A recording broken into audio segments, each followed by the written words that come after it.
ఓం శ్రీ సాయిరాం. కలియుగ అవతారి సత్యసాయి భగవానునికి భక్తుల హృదయాలే ఆలయాలు. భక్త హృదయాలయాయ నమః అని భక్తులచే నిత్య పూజలందుకునే భగవంతుడే స్వయంగా శివన్నా హృదయం అని పేర్కొన్నారు. ఆ ప్రేమ స్వరూపుడు భక్తులకిచ్చిన అపురూపమైన కానుక శివం మందిరం. స్వామి ప్రేమను, అనుగ్రహాన్ని భక్తులందరిపై కురిపిస్తూ 50 దివ్య వసంతాలు పూర్తి చేసుకుంది. శివం స్వర్ణోత్సవ శుభ సందర్భంగా భక్తులందరి తరపున కృతజ్ఞతలు తెలియజేసుకుంటూ స్వామి పాదపద్మములకు సమర్పిస్తున్న ఈ ప్రత్యేక కార్యక్రమానికి సుస్వాగతం. శివం విశిష్టత ఏమిటనే ప్రశ్నకు జవాబు అతి సులభమైనది. శివం మానవ నిర్మితం కాదు, అది దైవ సంకల్పంతో రూపుదిద్దుకుంది.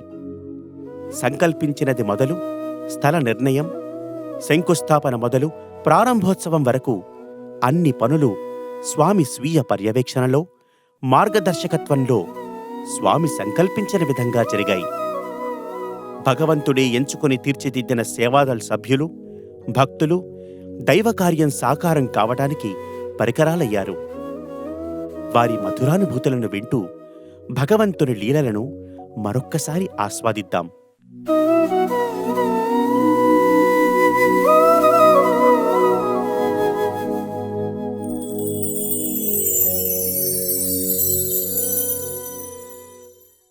నలభై ఆరులోనే స్వామి హైదరాబాద్ వచ్చారు. ఆ తర్వాత 49, 51, 53, 55 అలా ప్రతి సంవత్సరం ఏదో కారణాలుగా వచ్చి అనేక మంది భక్తుల ఇళ్లలో ఉండి అనేక అనుభవాలు ఇచ్చారు. మొట్టమొదటి వచ్చినప్పుడు స్వామివారు చించోళి మహారాణి గారి ఇంట్లో ఉండేవారు. బూర్గుల రామకృష్ణారావు గారింట్లో, తర్వాత సత్యమూర్తి గారింట్లో, ప్రసాదరావు గారింట్లో దిగేవారు అప్పుడప్పుడు. తర్వాత రాజా ఉమాపతిరావు గారింట్లో, ఆ తర్వాత విడి ప్రసాదరావు గారు ఈ శివం బిల్డింగ్ కట్టించిన ఇంజనీరు. స్వామి ఒకసారి హైదరాబాద్ వాళ్ళని పిలిచి డేట్ ఇచ్చారు. నేను ఫలానా రోజున హైదరాబాద్ వస్తున్నాను, మీరు ఏర్పాట్లు చేసుకోండి అని చెప్పారు. స్వామి బహుశా పర్సనల్గా అందరికీ చెప్పి ఉండొచ్చు.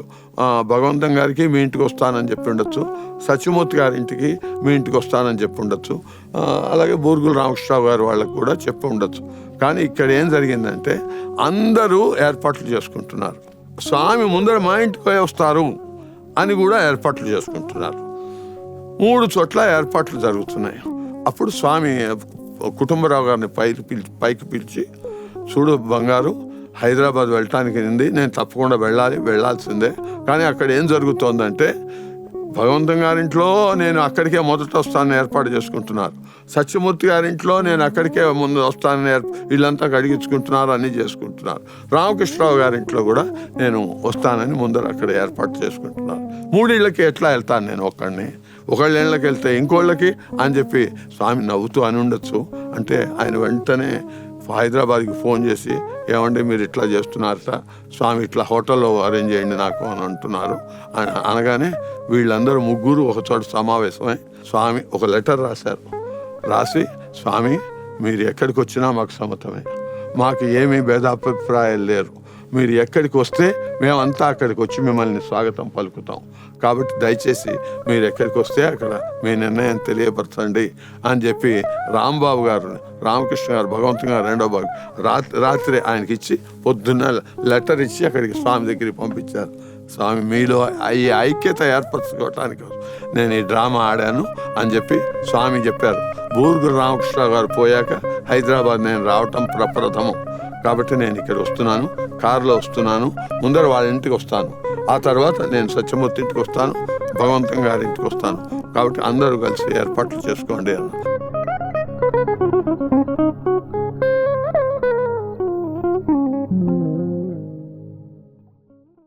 స్వామి తనకంటూ ఒక నివాసం ఉండాలి అనేది ఒక మిష కింద తీసుకుని భక్తులందరినీ, భాగ్యనగరంలో ఉండేటటువంటి అశేషమైనటువంటి భక్తులందరికీ కూడా స్వామి యొక్క దివ్య ఆశీస్సులు, కరుణ ఎల్లవేళలా శాశ్వతంగా ప్రసరింపజేయటానికని ఈ శివం కట్టేటటువంటి సంకల్పాన్ని చేసి స్వామి కృష్ణమూర్తి గారికి చెప్పారు. కృష్ణమూర్తి తగినటువంటి జాగా చూడు అని చెప్పి అలా స్వామి కొంతమంది ఇళ్లకు వస్తే గృహస్థుకు కొద్దిగా ఇబ్బందులు కూడా ఉండే కాబట్టి స్వామికంటూ ఒక స్థానం కావాలని స్వామి సంకల్పమే. స్వామి అనేక స్థలాలు వచ్చి చూశారు. 1966 నుంచి 73 వరకు చాలాసార్లు వచ్చినప్పుడల్లా శివం మందిర ప్రాంగణం పక్కన ఉన్నటువంటి శ్రీ సత్యమూర్తి గారి ఇంట్లో ఉంటూ ఉండేవారు. అక్కడి నుంచే ఇక్కడ శివం మందిరానికి కావాల్సిన డిజైన్స్, దీన్ని ఎలా కట్టాలి, ఎట్లా కట్టాలి, ఈ ల్యాండ్ అంతా ప్రొక్యూర్ చేయడము, ఇదంతా స్వామివారు ఈ పక్కన ఉన్నప్పుడే జరిగింది.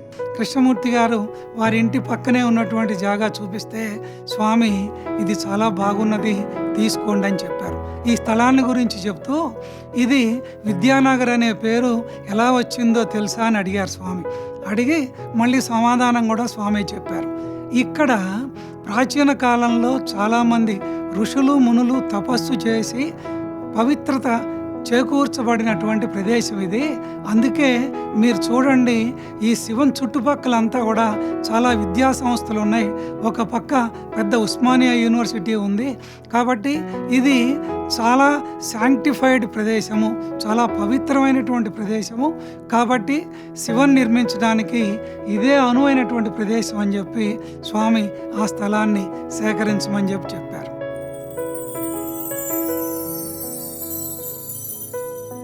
ఈ శివం ప్రాంగణం అంతా కూడా దగ్గర దగ్గర 1 ఎకరం పైగా ఉన్నటువంటి స్థలం. మొట్టమొదట త్రిలింగాభిషేకం అనేసి స్వామి భక్తులకి ఇచ్చినటువంటి 3 లింగాలని హైదరాబాద్లో ఇచ్చిన భక్తులకి, ఒకటి దేశికాచారి గారికి ఇచ్చారు, ఒకటి రమణరావు గారికి ఇచ్చారు, బిడి ప్రసాదరావు గారికి ఇచ్చారు. ఈ ముగ్గురికి ఇచ్చిన త్రిలింగ అభిషేకం ఇక్కడ స్వామి చేయించారు. ఆ తర్వాత ఇక్కడ దీనికి మెల్లిగా ఈ శివం మందిరం ఇక్కడ తీసుకురావడానికి కావాల్సిన ఏర్పాట్లు అది చేయడము. 1971లో శివశాలి గ్రామం మా ఇంట్లో ఉన్నది.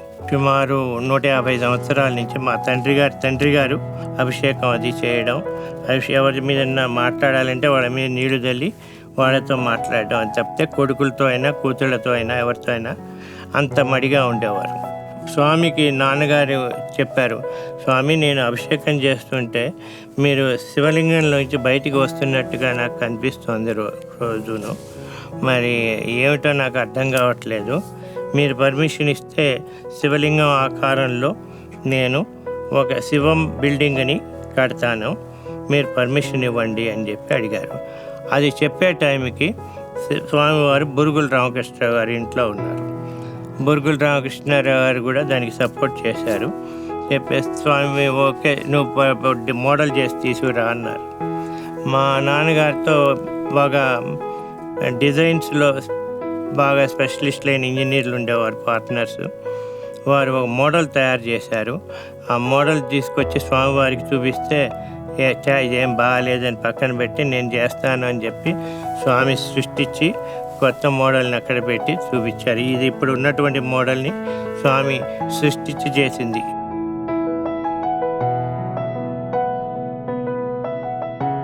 హైదరాబాద్ వాళ్ళంతా ఏకోన్ముఖంగా పనిచేయాలి అని చెప్పి శివం పట్టే ముందు స్వామి దివ్యోపన్యాసంలో చెప్పి ఆయనంతటా ఆయన పేర్లన్నీ రాసుకొని 20 మంది పేర్లు ఆయన చేసి కంబైన్డ్ సమితి ఆఫ్ హైదరాబాద్ అని చెప్పి స్వామి హైదరాబాద్ని విడి ప్రసాదరావు గారిని ప్రెసిడెంట్గా, విఎన్ లక్ష్మణరావు గారిని వైస్ ప్రెసిడెంట్గా, ఆయన సికింద్రాబాద్ ఆయన మళ్ళీ ఎవరికి ఇబ్బంది కలగకుండా జాస్తి సీతా మహాలక్ష్మి గారి హస్బెండ్ సాంబశివరావు గారిని ఆయన మొదటి సెక్రటరీగా ఈ సమితికి, ఆయన తర్వాత ఆయన కొడుకు కూడా సెక్రటరీ అయ్యాడు, జాస్తి ఈశ్వరి ప్రసాద్ గారు. అలా జాస్తి సీతా మహాలక్ష్మి గారిని మహిళా కన్వీనర్గా ఈ శివం కట్టబందే ముందు స్వామి దివ్యోపన్యాసంలో చెప్పి వీళ్ళందరూ కలిసి పనిచేయండి, నేను హైదరాబాద్ వాడిని, నేను సికింద్రాబాద్ వాడిని అనే తేడాలు లేకుండా అందరూ ఏకోన్ముఖంగా శివం కన్స్ట్రక్షన్లో మీరు పాల్గొనండి అని చెప్పి శంకుస్థాపన ముందర స్వామి దివ్యోపన్యాసంలో క్లియర్గా చెప్పారు.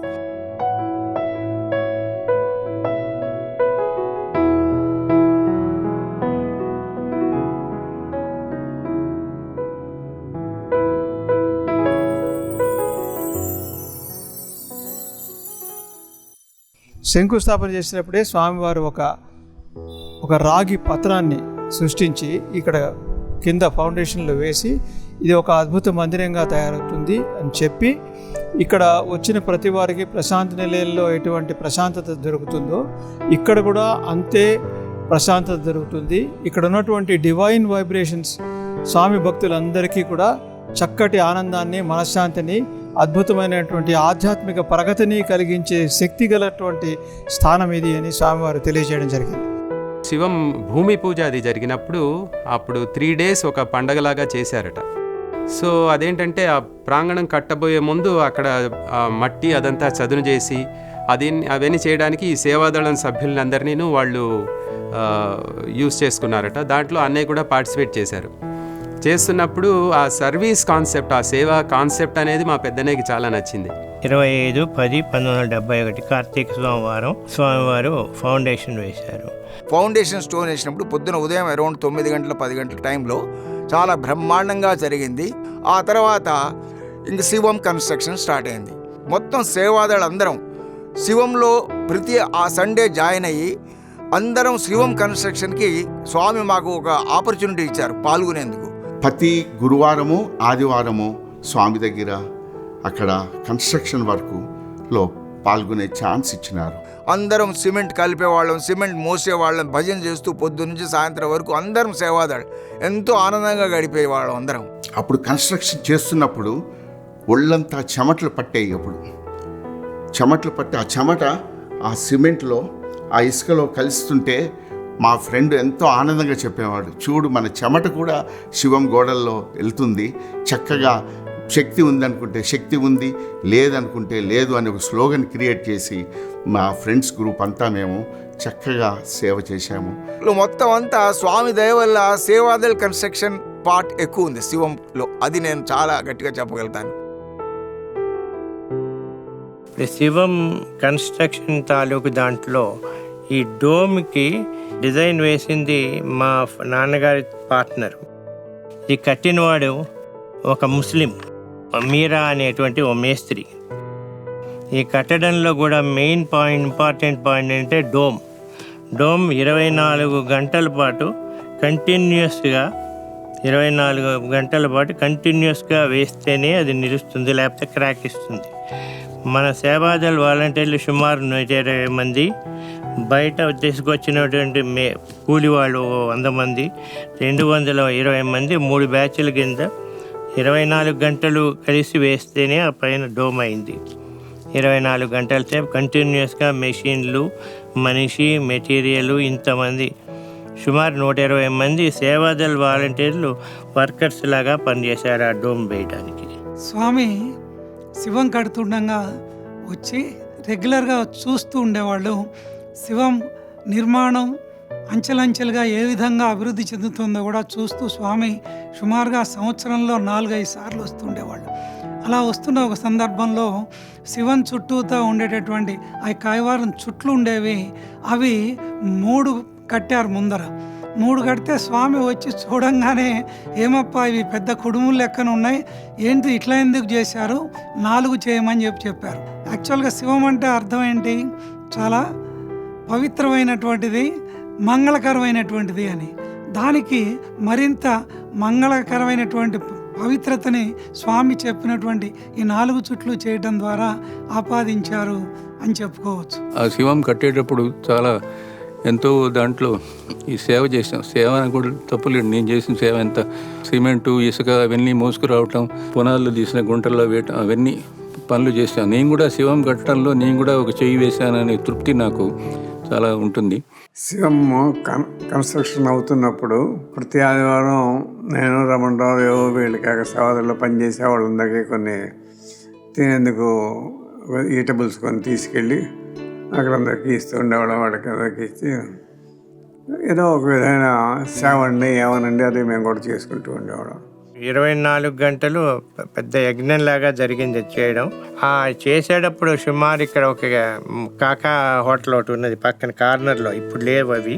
వాళ్ళంతా జొన్న రొట్టెలు తినేవాళ్ళు ఆ రోజుల్లో. అక్కడ వాళ్ళంతా 500 జొన్న రొట్టెలు ఆ రాత్రి చేసి ఇక్కడ పెట్టి క్యాంటీన్ లాగా పెట్టేవాళ్ళు, వాళ్ళు తినేవాళ్ళు. కొంతమందికి ఫుడ్డు, అన్ని ఏర్పాట్లు, అవన్నీ వాటరు, ఇవన్నీ కూడా కంటిన్యూస్గా డిపార్ట్మెంట్ లాగా చేయడం జరిగింది. 24 గంటలు అయ్యేసరికి అయిపోయింది.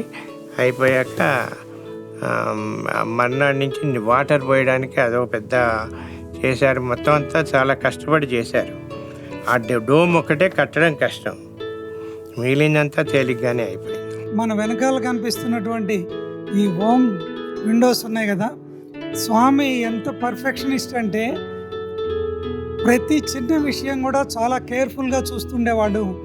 ఈ ఓం డిజైన్ చేసి ఫస్ట్ తీసుకెళ్తే అది కొంచెం ఆ షార్ప్నెస్ రాలేదు. ఓం కింద పార్ట్ షార్ప్గా లేకుండా కొంచెం బ్రాడ్గా ఉంది. స్వామి సెట్ అలా ఉండకూడదు, ఓం ఇలా ఉండాలి అని చెప్పి స్వామి దీన్ని రీడిజైన్ చేసి ఈ విధంగా ఏర్పాటు చేయడం జరిగింది. సో స్వామి 100% పర్ఫెక్షనిస్ట్, మైన్యూటెస్ట్ డీటెయిల్ దాకా చూస్తారు అని చెప్పడానికి ఈ శివంకి పెట్టినటువంటి ఈ విండోసే ఒక గొప్ప ఉదాహరణ. కన్స్ట్రక్షన్ అప్పుడు స్వామివారు మాకు బ్యాడ్జెస్ ఇచ్చినారు, సేవాదళ బ్యాడ్జెస్. అప్పుడు ఎర్ర స్కార్ఫ్ ఉండేది, ఆరెంజ్ స్కార్ఫ్, తర్వాత బ్యాడ్జ్ కూడా ఉండేది. అది 53 సంవత్సరాల నుంచి ఈ బ్యాడ్జ్ ఇంకా ఇట్లానే ఉంది. అది పగలలేదు, క్రాక్ ఇవ్వలేదు. ఎప్పుడు చూసినా స్నానం చేసేటప్పుడు తప్ప అది ఎప్పుడు నిత్యం ఇట్లా నా గుండెకే ఒక మంగళసూత్రంలాగా అంటుకొని ఉంటుంది. ఎప్పుడు తీసేవాడిని కాదు, ఎందుకంటే నాకు చిన్నప్పటి నుంచి ఒక హార్ట్ ప్రాబ్లం ఉంది, వాల్వ్ మాల్ ఫంక్షనింగ్ ఉంది. ఏ డాక్టర్ దగ్గరికి వెళ్ళినా ఇది ఓపెన్ హార్ట్ సర్జరీ చేయాలి, దీనికి స్టిచ్ చేయాలి, 4-5 మంత్స్ హాస్పిటల్లో ఉండాలి అని చెప్తే ఎప్పటికప్పుడు పోస్ట్పోన్ చేశాను.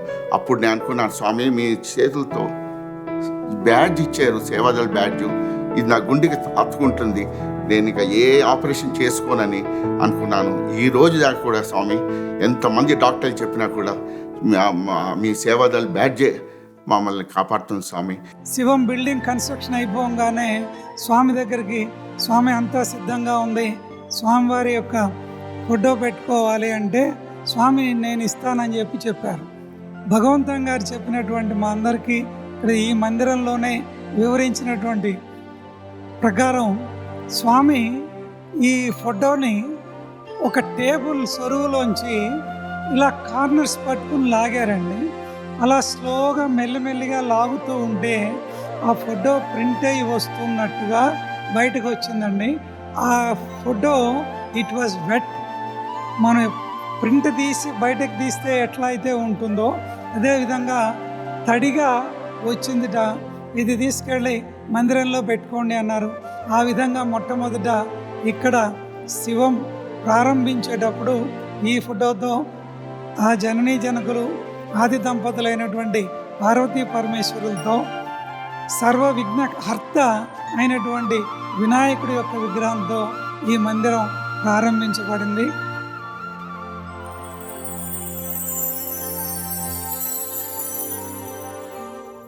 ఆ తర్వాత శివం ఇనాగరేషన్ అయింది, చాలా గ్రాండ్గా జరిగింది.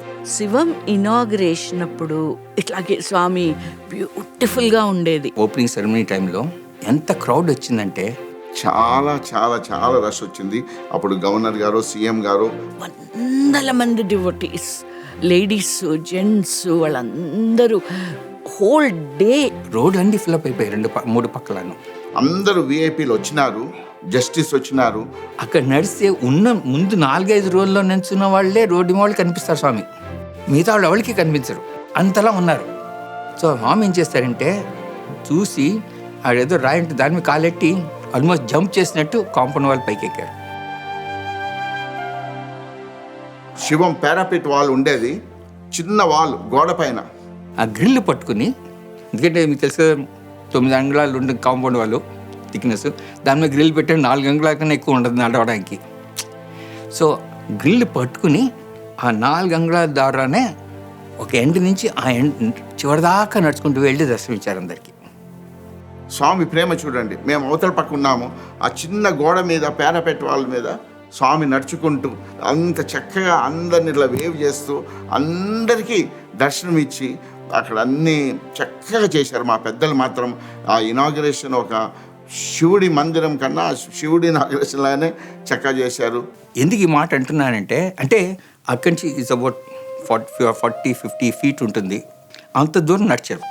అంటే ఓ పక్క ఒక ఎండ్ నుంచి ఒక ఎండ్కి వెళ్ళడానికి ఆల్మోస్ట్ 15-20 మినిట్స్ అంత మెల్లిగా నడిచారన్నమాట. అందరికీ మంచిగా దర్శనం వాళ్ళని. ఇక్కడ మా సేవాదళ గ్రూప్స్ ఏం చేసామంటే చిన్న చిన్న షెడ్డులా కట్టుకున్నాం. ఇది వాటర్ షెడ్డు, ఇది ట్రాఫిక్ షెడ్ అని. స్వామి ప్రతి దానికి వచ్చి మా దగ్గర హారతి తీసుకుని మాకు ఎంతో ఆనందపరిచేవారు అన్నమాట. ఆ లంచ్ ఇచ్చేటప్పుడు కానీ వెళ్ళేటప్పుడు కానీ మమ్మల్ని అంతా చూసి ఆశీర్వదించేవారు. అట్లా వాటర్ క్యాన్స్ దగ్గరికి వచ్చి ఇట్లా విభూది ఒకసారి ఆ డ్రమ్లో వేసి ఐస్ వేసినారా లేదా అని అడిగి ఎట్లా ఉంది, ఎందుకంటే అది ఏప్రిల్లో అనమాట, చాలా ఎండలన్నీ ఉండేవి. ఈ విధంగా ప్రతి విషయము స్వామి చక్కగా మాకు భోజనాలన్నీ పెట్టినారు. మేము ఎండలో కూర్చున్నాం సరిగా లేకుండా ఉంటే, హే దున్నపోత నీళ్ళలో కూర్చోండి అన్నారు అనమాట. అప్పుడు మేము వెంటనే మళ్ళీ ఈ విధంగా ప్రతిదీ చిన్న చిన్న విషయాలు కూడా ఆయన కేర్ తీసుకుని ఏ విధంగా మనము వేరే వాళ్ళకి కేర్ తీసుకోవాలని చూపించేవారు ప్రతి దాంట్లో. స్వామి శివం ఓపెనింగ్ చేసినప్పుడు 10 రోజులు ఉన్నారు ఇక్కడ. శివం ప్రారంభోత్సవం అప్పుడు స్వామి వేద పురుష సప్తాహ జ్ఞాన యజ్ఞం అని 7 రోజులు ఇక్కడ యజ్ఞం చేశారు. కరెక్ట్గా ఇక్కడ పెట్టారు యజ్ఞకుండము. బ్రహ్మశ్రీ కుప్ప బైరాగి శాస్త్రి గారు మిగతా పండితులందరూ వచ్చి 7 రోజుల పాటు ఇక్కడ వేద పురుష సప్తాహ జ్ఞాన యజ్ఞం చేశారు.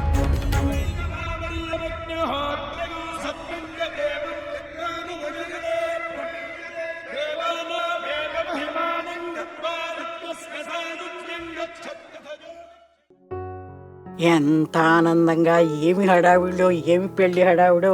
ఈ బస్సులు సౌకర్యాలు కూడా ఉండేవి కాదు అప్పట్లో. అమీర్పేట నుంచి ఇక్కడికి రావాలంటే ఏమిటో పడిపోయి వచ్చేసాం. అంతే ఆనందం, ఆ ఉత్సాహం, ఆ ఓపిక. స్వామి అనేవారు శివం నా హార్ట్ అని. శివం అందరికీ ప్రసాదించారు కాబట్టి మాకు ఎంతో ఆనందంగా ఉండేది. డిస్కోర్స్లో చక్కని మాట చెప్పారు.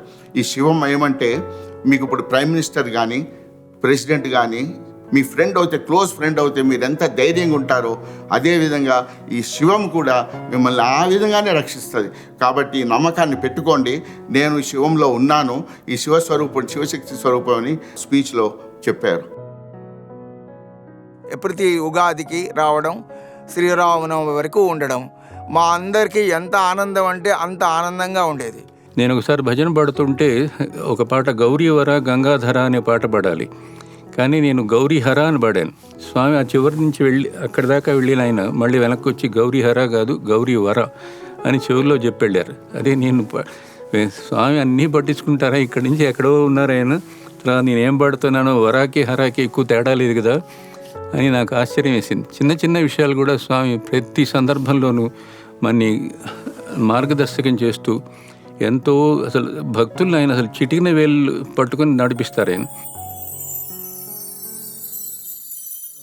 ఇక్కడ ఇంకొక విషయం ప్రత్యేకంగా చెప్పుకోవాల్సింది ఏంటంటే శివం అనేటటువంటిది ఒక గొప్ప ఆధ్యాత్మిక కేంద్రంగా ఏర్పడటం మాత్రమే కాకుండా పలు రకాలైనటువంటి సమస్యలతో వచ్చినటువంటి వాళ్ళు, కష్టాలతో వచ్చినటువంటి వాళ్ళు చాలామంది ఈ 50 సంవత్సరాల్లో మేము చూసినటువంటి విషయాలు, మేము విన్నటువంటి విషయాలు స్వామి ప్రత్యక్షంగా పరోక్షంగా ఎంత స్వాంతన లభింపజేశారంటే శివంకి వెళ్తే చాలు మనకి ఒక రకమైనటువంటి మానసిక ప్రశాంతత లభిస్తుంది అనేటటువంటి ఆ దివ్యత్వాన్ని, భవ్యత్వాన్ని శివం మందిరంలో చేర్చి కూర్చి యావన్ మానవాళికి ప్రసాదించినటువంటి స్వామికి మనం ఏం చేయగలం?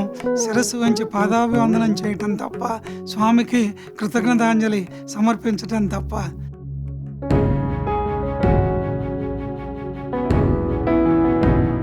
భాగ్యనగర వాసులకు ఈ శివం మందిర నిర్మాణం ఒక ప్రత్యేక సాధన. లింగాకారంలో నిర్మించబడిన దాని రూపం విశిష్టమైనది. నిరాకారుడు, నిర్గుణుడు అయిన వానిని సాకారునిగా భావించడానికి ఎంతగానో తగిన రూపమది. ఇతర రూపాలన్నీ లింగాకారంలోనే నిక్షిప్తమై ఉన్నాయి. ఆధునిక సమాజంలో సనాతన ధర్మ పునర్వికాసానికి పట్టుకొమ్మగా ఆ పవిత్ర ప్రాంగణంలో అడుగుపెట్టిన వారు మానవతా విలువలతో కూడిన మెరుగైన జీవితాలను గడిపేలా ప్రోత్సహించే శివం శక్తివంతమైన ఆధ్యాత్మిక కేంద్రమనడంలో సందేహం లేదు. భగవాన్ శ్రీ సత్యసాయిబాబా వారి సంకల్పానికి అనుగుణంగా పనిచేస్తూ నిర్మలమైన ప్రేమ ఫలాలను అందిస్తున్న హైదరాబాద్లోని శివం మందిరం ఆధ్యాత్మికతకు సమున్నత దీపస్తంభంగా ప్రకాశిస్తోంది. జై సాయిరాం.